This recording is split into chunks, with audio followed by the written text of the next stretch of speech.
Let's switch gears right now and look at it from the employer side. And this is going back to your question. Was that Ivory that asked me that? The last question on the phone? It was.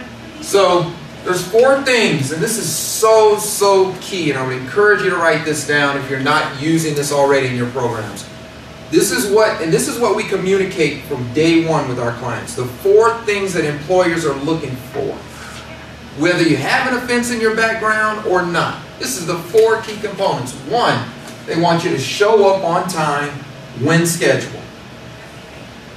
2, they want you to be engaged. We're going to unpack some of this here shortly. 3 is follow directions, and 4 is get along with others. Now, I used to do work in the private sector, and I met with chief learning officers, which is a fancy schmancy name for HR directors, right? And they would always say, yeah, we're really looking for people who's a great organizational fit. They're going to fit in our corporate culture. They're going to buy. That's just what? Number 4, getting along with others. We're really looking for someone who doesn't have a problem with being in a supervisory role or being supervised. We're looking for somebody who can follow directions. Being engaged and showing up, all of that stuff comes out in different ways. These are the 4. The reason, why do you think from day one we tell our clients this is what employers are looking for? Why do you think we tell them that? So they can communicate that back to the employers when they're interviewing, Great. When their elevator pitch or...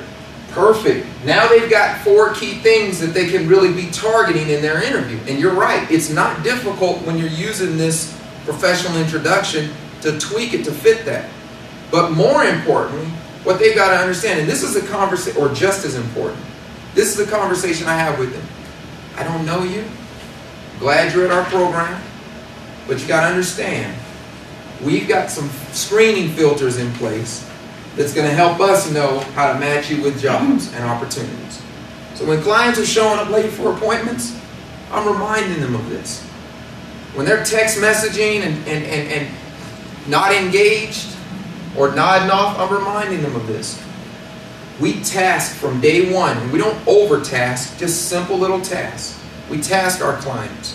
When I'm working with them in career development, I give them little things to see how well they follow directions and follow through.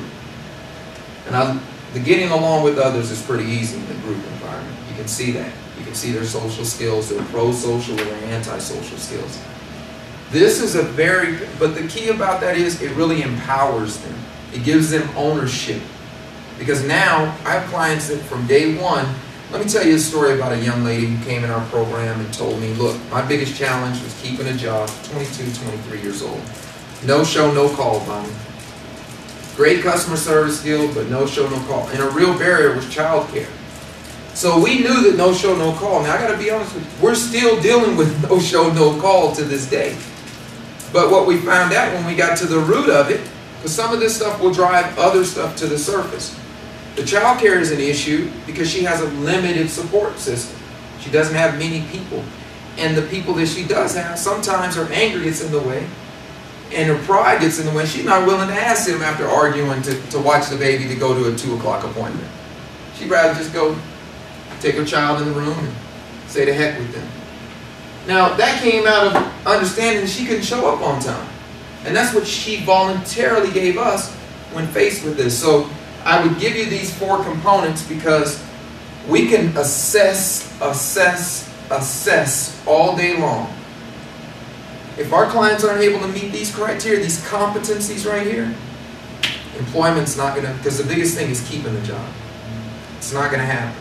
So we really hyper-focus on this. And then if we shift into the business development, the job development conversation, this is the sell. This is our selling point to prospective employers. That's all I can guarantee from that referral. Is that I've got somebody who's shown this stuff with us. Everybody's got a great looking resume, right? Can't figure out what that work history really looks like from gleaning a resume. So this is where I'm able to go to an employer and say, you know what? I've been working with this client for the last 4 to 6 weeks. They're showing up on time. They're engaged. They're following direction. They're getting along well with others. All right? Those are the big 4.